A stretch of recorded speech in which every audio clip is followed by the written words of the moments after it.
Alô, quem é?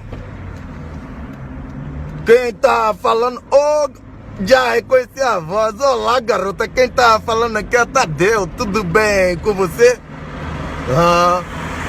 Oh, que bom ouvir a sua voz, garota. Eu te conheci ontem no show de Pablo. Você se relembra? Oh, garota, bom ouvir a sua voz, viu? Tá, deixa eu te perguntar, garota. Você quer dar uma volta comigo hoje?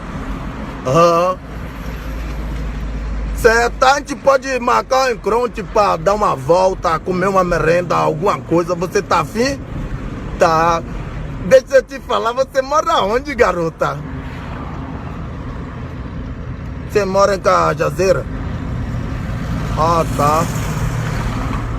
Cajazeira, Ah, você não quer pegar a estação Pirajá, não? Pra eu ir aí te pegar? Cajazeira, né? Tá. Não, eu vou fazer o seguinte, deixa pra... Não, garota. Garota, você tem diarreia cerebral, a gasolina é 13,44.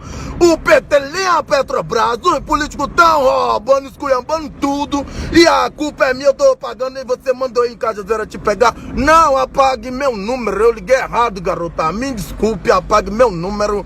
Eu liguei errado, viu, Joe? Tá, você compre outro convite, vá pra outro show de Pablo e encontre outra pessoa que eu não vou. Não, você sabe quantos quilômetros daqui pra Cajazeira? A gasolina 13,44. Não, garota, me desculpe, mas não dá não, viu?